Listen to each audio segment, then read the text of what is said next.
Hola niños, un gusto poder dirigirme a ustedes. En esta oportunidad vamos a estar trabajando con la materia de ciencias, salud y medio ambiente. Eh, Cabe mencionar lo siguiente. em, Vamos a compartir por acá nuestra información.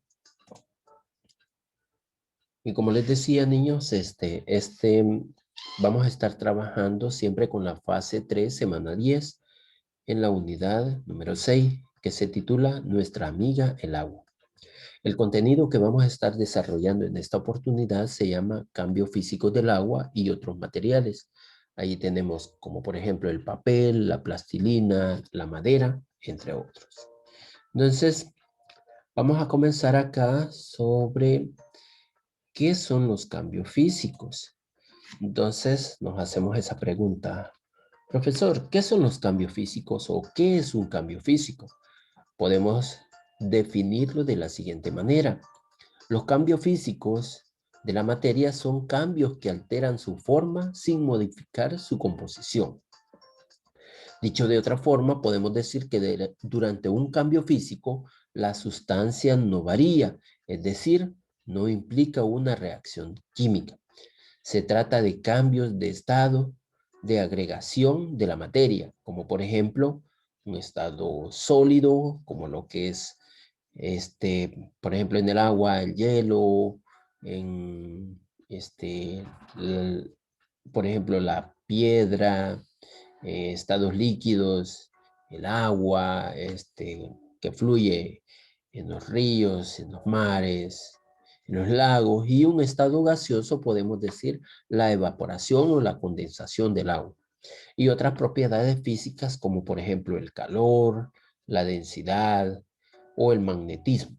Los cambios físicos suelen ser reversibles ya que alteran la forma o el estado de la materia, pero también podemos decir que no su composición.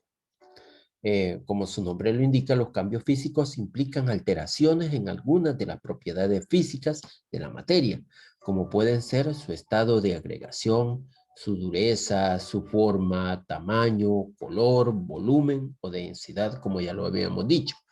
Solo en raras ocasiones este tipo de cambios implica un reordenamiento sustancial de los átomos, como ocurre en la formación de cristales, por decirlo así.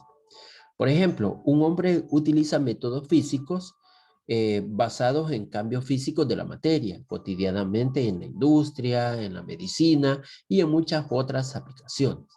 Ejemplo de esto son los métodos físicos de separación de mezcla, como la destilación, decantación, la filtración, la sedimentación, así como la aplicación de altas precisiones para licuar un gas o la aplicación de altas temperaturas para transformar un líquido en vapor. Por ejemplo, es lo que podemos ver. Si vemos acá en nuestro material, tenemos la fragmentación, moldear. Por ejemplo, acá tenemos la plastilina, ¿verdad? Hemos moldeado algunas figuritas. Estaba en un espacio en la cual la formación de figuras de plastilina o de barro. El proceso es de amasar para elaborar galletas. Son cambios físicos, o sea, por ejemplo, están en una composición distinta y se van moldeando. Por ejemplo, en el caso de, tenemos la dilatación.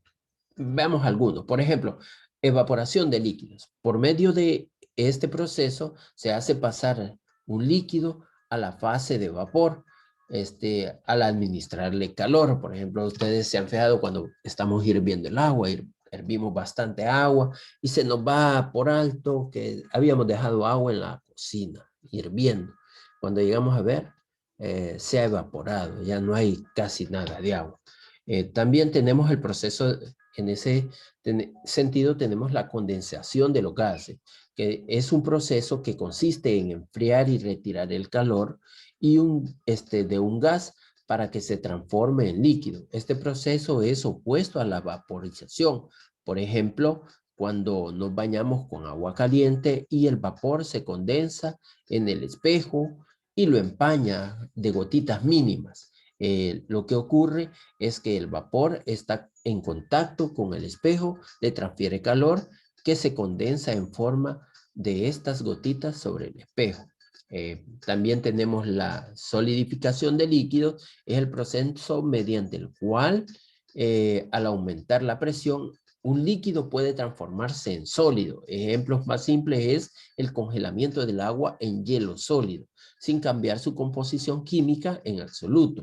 Pero en este caso, el agua se transforma en hielo y aumenta mucho la presión del agua líquida. Entonces, vamos a disminuir por acá. Entonces, por ejemplo, acá tenemos la figura de un sorbete, ¿verdad? Luego la imagen de un sorbete o de un helado derritiéndose.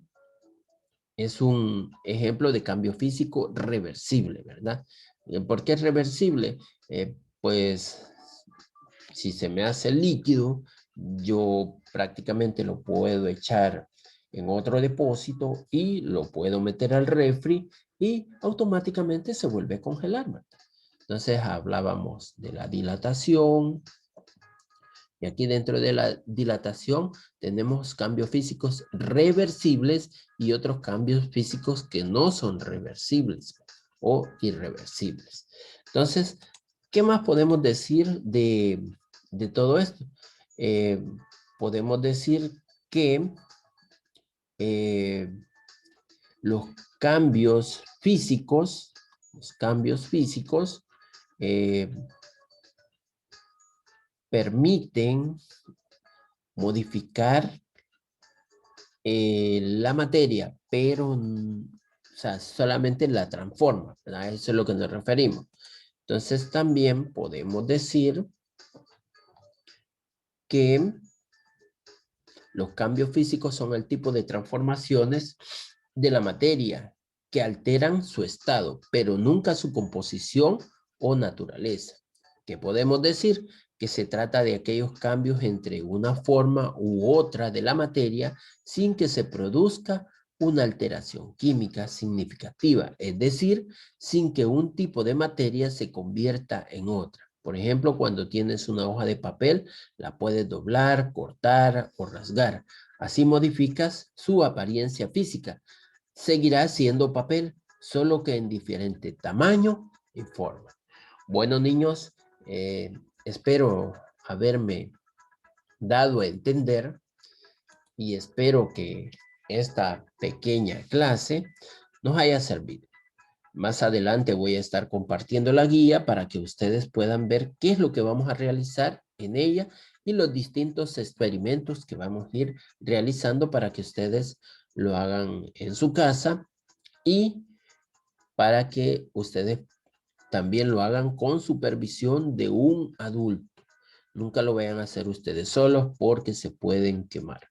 Entonces, niños, yo los veo hasta la próxima. Fue un gusto poder haber ayudado, pero también recordarles que esta clase no es solamente para los que están en virtual, sino también para aquellos que por alguna razón no pudieron asistir a la clase de Ciencias, Salud y Medio Ambiente. Nos veo, hasta la próxima.